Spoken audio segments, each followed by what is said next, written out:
This is Audiovisual Cultures, the podcast that explores aspects of sound and image-based cultural production and their wider implications. I'm the host and creator, Paula Blair.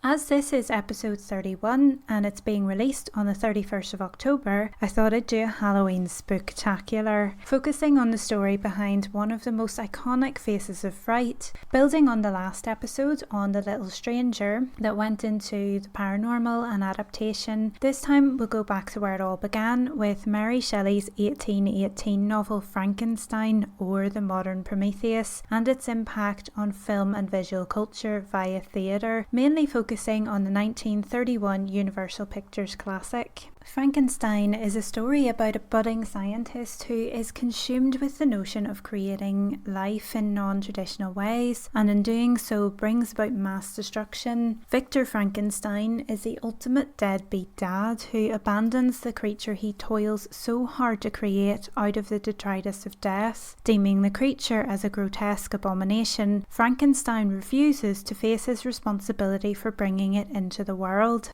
The creature's monstrous behaviour is incited by continual vehement rejection in response to his gruesome appearance and physicality. His life is so miserable that he vows to destroy his creator by killing his loved ones and wearing him down over an arduous chase. Mary Godwin was a young woman of 19 when she first conceived the story during the summer of 1816. Around that time, she experienced various family deaths, including of her half-sister Fanny and her first child with her lover Percy Bysshe Shelley, whom she married later that year after his wife took her own life. Frankenstein can be read as a family drama centering on a lack of parental nurture. While their premature baby was dying, Percy Shelley gallivanted with Mary's stepsister Claire Clairmont. The story also involves the failure of communication and mutual support, and the death of the gentlest, most vulnerable members of a family. In this sense, the book can be read as an imaginative reworking of the author's lived experience, that is, subjective allegory. The story originated when Mary Godwin and Percy Shelley spent an unseasonably cold summer in Geneva, Switzerland in 1816 with Claire Clairmont, Lord Byron and John Polidori, who published the first English language vampire story, The Vampire, based on the tales he heard when travelling in the Balkans. Stuck indoors, the group held a ghost story competition. Godwin's ideas apparently developed from conversations about three contemporaneous scientific proposals aimed at tackling the problem of vitalism. Vitalism being a school of medical philosophy following the belief that non-living entities lack the vital spark or soul possessed by living organisms.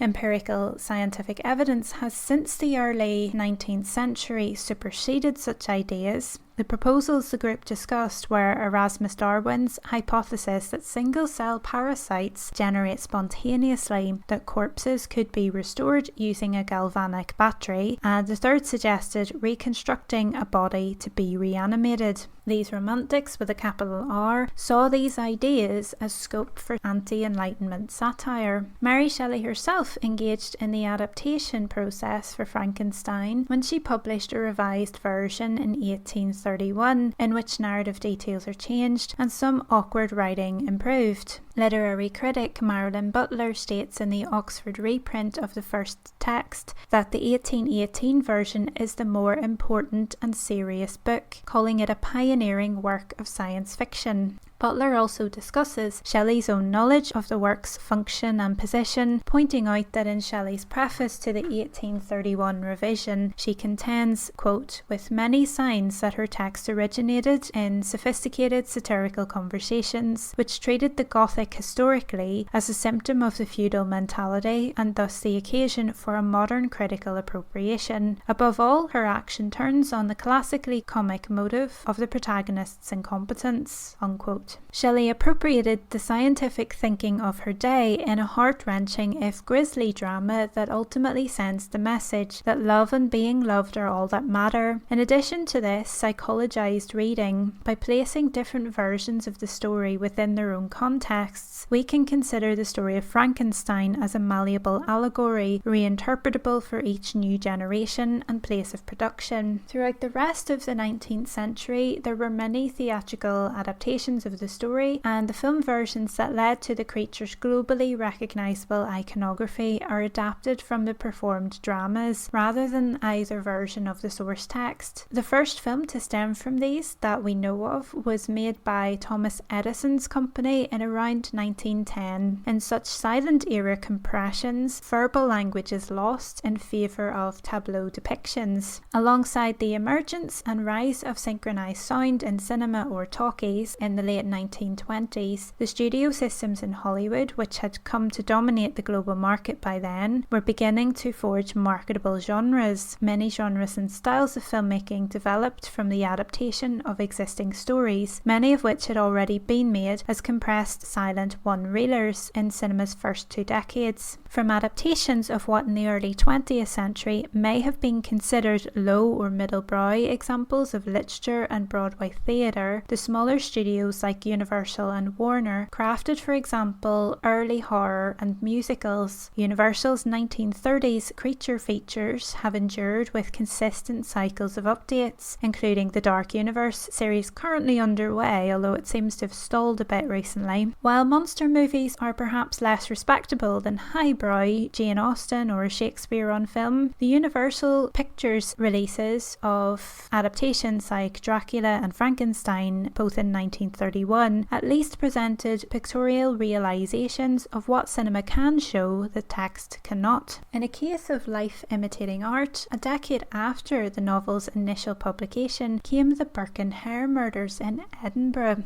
William Burke and William Hare were grave robbers or resurrection men from Ulster who in 1828 took to murdering people and selling the bodies to Robert Knox, one of the pioneers of anatomical study and teaching. In the book it is unclear where Frankenstein finds his supplies of body parts. The 1931 film directed by James Whale fills the blank by showing the now named Henry Frankenstein, played by Colin Clive, and his accomplice Fritz, played by Dwight Fry, who also played Renfield in Dracula the same year, retrieving the body of a hanged man, and later Fritz stealing the wrong type of brain from an anatomy lecture auditorium. Just on that name change, in the Universal film, Victor Frankenstein has been given the first name of Victor's friend in the novel, Henry Clerval, while his name has been transferred to fiancée Elizabeth's friend Victor Moritz in the film, and a love triangle between them and Elizabeth emerges, and she is played by May Clark. Perhaps the irony of the connotations of the name are transferred as Henry is triumphant at the end of the film while Victor loses out on Elizabeth. That Fritz destroys the normal brain and must then steal the abnormal or criminal brain raises the issue of eugenics, the belief that better human beings can be produced from selective breeding. Also notable here is that Frankenstein sends his servant to carry out the theft on his behalf. He transfers the crime to a human specimen lesser than himself in terms of class, education and appearance. Fritz is a hunchback. While Henry is present at the grave robbing, he directs Fritz. His criminal activities are mediated by his servant, absolving him of direct involvement in criminality. It's notable though that Henry also passes on his romantic and familial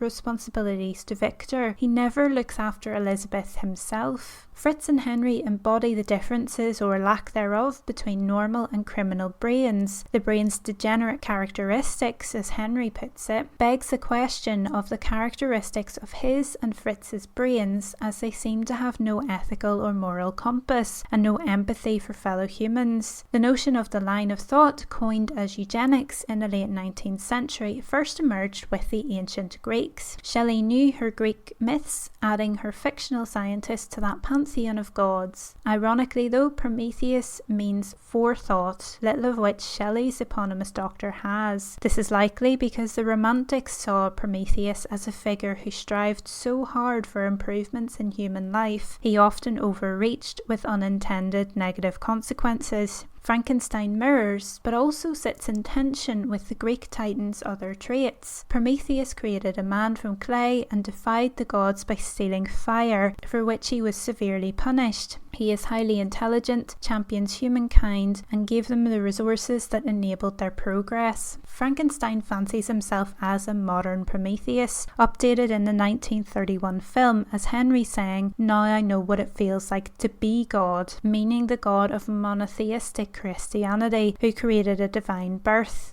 But the creation does not adhere to the plan. Like humans depicted in religious texts such as the Christian Bible, the creation wants to determine its own life and destiny. Like the flood, the solution to combat its disobedience is to destroy the experiment. Henry is not so much punished for his blasphemy, but is taught some humility and convinced of the proper order of things by the end. He is absolved and forgiven by his family and townsfolk, even though they suffered because of his hubristic and short-sighted vanity project. Throughout, Henry claims to be perfectly sane. It is his morals that need to be questioned. The fact that few do question him and the one person, Dr. Waldman, who does, is killed inadvertently via Henry's negligence is troubling. Given the Frankenstein family's high social standing, his father is a baron, Henry's ability to get away unpunished, unquestioned and unscathed with his disregard for the consequences of his actions is evidently down to his privilege and social status. Another example of how film, even when compressing and changing a novel's narrative, can also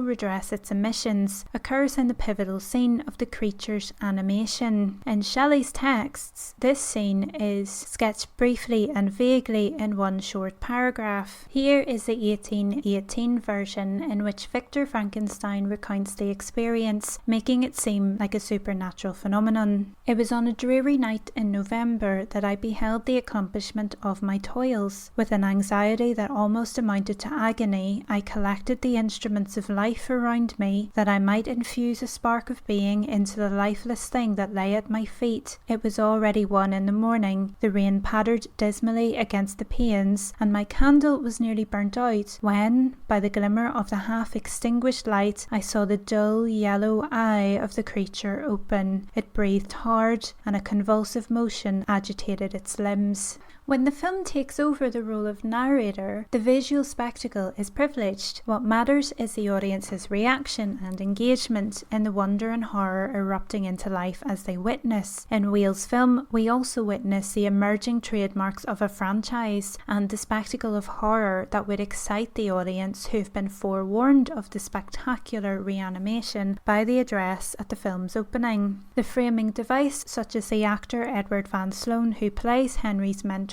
Dr. Waldman on stage cautioning the viewers on the horror to come, is identified as a method of adjustment in adaptation studies and an instance of expansion in a story that has otherwise been compressed and shifted to a vague time. Yet it does in a way reflect the book's own framing device as a story related by Walton, the Arctic explorer, in letters to his sister, and establishing the epistolary narrative presentation that Bram Stoker would adapt for Dracula later in the 19th century. A film like Frankenstein can be considered as a hybrid adaptation in that it departs from the original but remains true to its unauthorized later versions. The animation scene became so pivotal in theatrical and cinematic treatments of the story because it bears the most potential for drama, thrill, suspense and visual spectacle while retaining the strangeness of its original description. What is so spectacular about this first feature-length film of the story is that the reanimation is dependent on electric charge, as of course is cinema.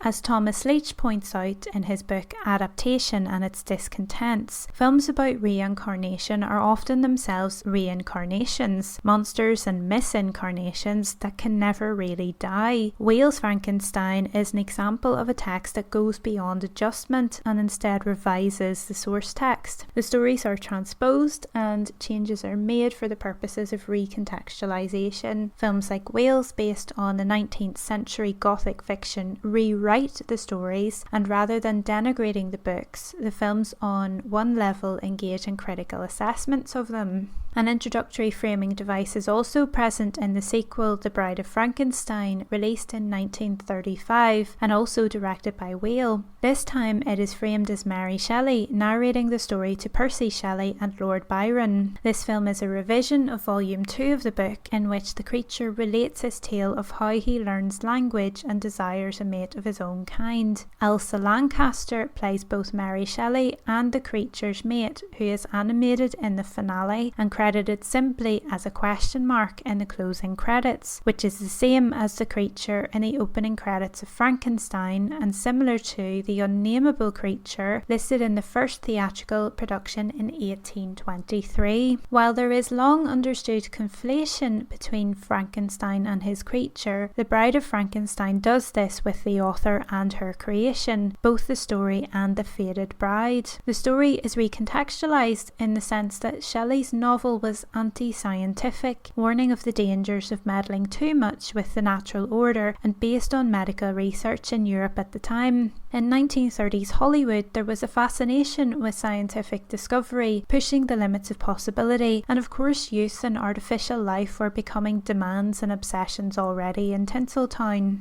The film's irony lies in the fact that dialogue could now be heard, but the articulate voice the creature develops in the book never emerges, just the monstrous groan fashioned by actor Boris Karloff in the first film and sparse statements in the second. In many ways, the creature reflects the nature of cinema. Thinking again about the story and film as allegory, the themes in Frankenstein include ostracism of a being perceived as a deviant outsider, technological innovation versus the supernatural, and morally ambiguous monsters and victims. It's hard to tell which is which. In theatrical productions from as early as 1823, the monster was voiceless and infantile, while Frankenstein's servant Fritz, who goads the creature, was added. The creature's innocence and sense of morality and injustice are amplified, and the implied viewer's empathy grows as we witness him being tortured by the idiotic and contemptuous Fritz. Political readings suggest that the creature personifies violent radicalism, while the inept liberal politician who unleashed the problems is helpless against them. It is natural then that when transferred to cinema, the creature's symbolism would become equally relevant to the medium as well as to issues in contemporary society. In cinema, dead past moments and people are revived, reanimated, made undead. Like cinema, the creature is the product of technological innovation and experimentation. Like a film text, the creature comprises still fragments spliced together to form a whole entity that is given movement that is scientifically explicable but seems to many of us like magic and develops a life of its own out of reach of its creators. Thinking here about a film's capacity for replay and the legacy in popular culture of a film and its characters, their iconography remains classical whilst developing along with the contemporary. Like cinema, the mute creature, one way or another, finds its voice. His existence is given a degree of immortality. Adaptations ensure the survival of characters like him. The cinematic nature and the interchangeability of Frankenstein with his creation are communicated visually in the 1931 film's finale. Notably though, it was the 1927 play by Peggy Webling, from which this film is directly adapted, that first gave the name Frankenstein to the creature after his maker, directly linking their fractured and merging identities. A sequence in the film that signifies this is one in which the two adversaries face each other through the turning mechanism of a windmill's interior. As light passes through it and casts on Karloff's creature, it looks like a film projector, while the divisions in the spinning mechanism resemble individual film frames passing through the machinery. The sequence cuts back and forth between close-ups of the two faces seeing each other through the wheel. In these shots, the film evokes cinema's evolution from early moving image devices such as the zoetrope and supraxiscope,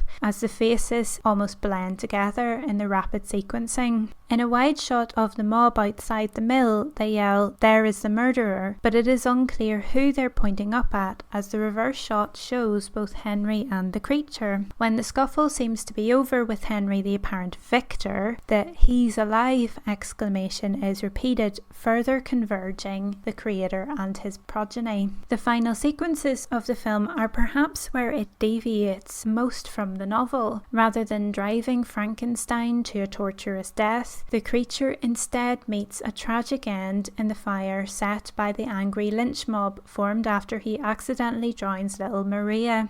In an exemplary moment of blame culture and racial prejudice, the mob violently chase him to his fiery death. Of course, he isn't quite dead, and as a precursor to all such cinematic undead murderous phantoms, returns for more in the sequel. The images at the film's climax have much to say about early 1930s USA, as well as what could be shown in pre-Hays Code Hollywood. The film may be set vaguely in Central Europe, but the issues are prevalent in North American society and politics. The disused mill is the site of Frankenstein's lab and the creature's birthplace. The unthinking mob, in their urgency to kill the thing they do not understand, burn down this place of industry, science and creation. The fire spreading up the windmill, shown in a long shot, evokes the cross-burning Ku Klux Klan and their violent persecution of African Americans. The townsfolk, who need little evidence, thought or discussion to form a vigilante lynch mob, not to capture but to kill the creature, reflects real intolerance and serious violence against those othered in society. Notably, Henry feels the idea of exterminating the creature is murder, but has no qualms about taking bodies and creating life from parts of cadavers. It is only after the creature's attempt to communicate with Elizabeth that Henry agrees to and leads the lynching. On the wedding day, the crowd celebrating the heteronormative upper-class union quickly become the vengeful mob without considering the issues at stake. The death of the young girl is caused by the combination of the naive creature and both their negligent fathers, with an absence of mothers. Both Maria and the creature are innocent children. She shows him kindness, but he is too infantile to know his own strength and possesses no language yet. Her father and the townspeople decide that the drowned Maria was murdered without question or investigation. No one takes self-responsibility. It is perfectly plausible that she could have drowned while playing alone. Why has a child of her age, living so close to water where she's allowed to play alone, never been taught to swim? There is no evidence of the creature or in fact any kind of unknown assailant. No one checks the girl for cause of death. No one questions her father, who walks through the town carrying her lifeless body. No one blames Henry as the creator of the creature, and he certainly doesn't blame himself. The camera at times tracks back from Henry, showing his lack of responsibility for the life he created and how its resistance to maltreatment puts the townspeople and his loved ones in danger. The camera also tracks back when the creature goes for Elizabeth, suggesting that the lack of responsibility is also experienced by the film's implicit narrator and by extension the audience.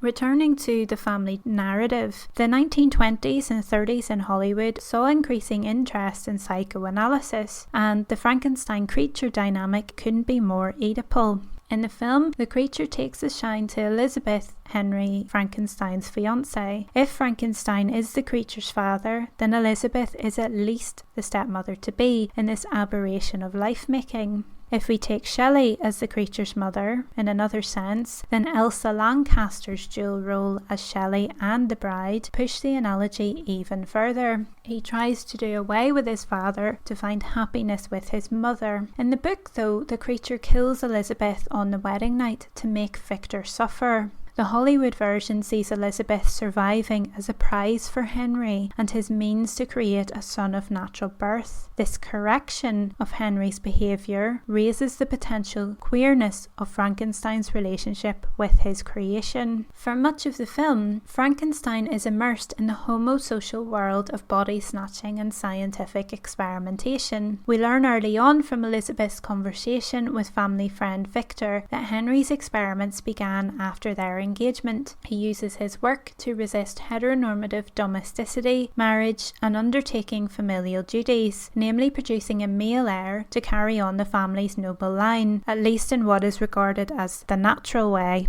His resistance to committing to a woman and the social mores of his class perhaps indicates homosexuality, or at least a preference for self-pleasure. He spends more time with Fritz than Elizabeth, and he cannot create the creature alone. In effect, it has two fathers, both of whom abuse and neglect him. Henry's sexuality is further queered and debased in the creature's animation. The raw materials for the manufactured sun rise through a hole in the roof at the top of the mill's tower. A lightning storm creates a frenzied climax, and Henry repeatedly exclaims, "It's alive." All the actions to create life combine in an exertive performance, and Henry's serenity after the animation is almost post-coital. The creation manifests an anxiety over women, biological conception and birthing, that is, women's labour and place in society. The depicted homosocial world of science proves ineffective. A legitimate progeny for the House of Frankenstein must be of woman born. The male-only, motherless creation of life is seen as abhorrent and unnatural. This gives rise to the abuse of the creature, showing how it becomes monstrous. He is the progeny of what is viewed as an unnatural union, and the silenced victim of domestic abuse, provoked into defensive actions that, seen in a blinkered way, make him seem inherently violent, mostly because he cannot communicate his experiences.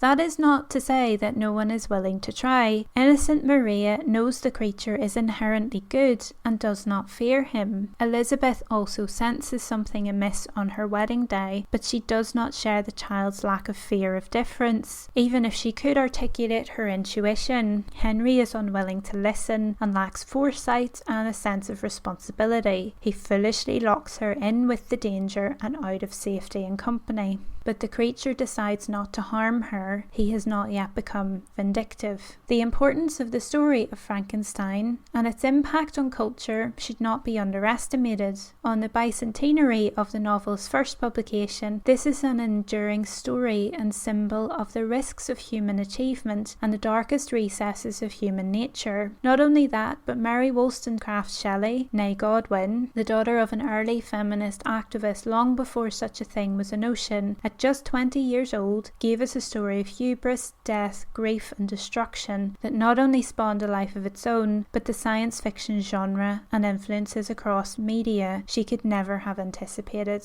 I hope some of these ideas cause a bit of discussion, because there's a lot more to say about all of this. If you find this useful or interesting, please consider making a regular pledge via patreon.com/avcultures or donating to paypal.me/PEA Blair to sustain and improve the podcast. Subscribe on iTunes so you never miss an episode, and sure, why not give it 5 stars? Links to all previous episodes are listed on the podcast page of the website at audiovisualcultures.wordpress.com. Thanks very much for listening. Take care and catch you next time.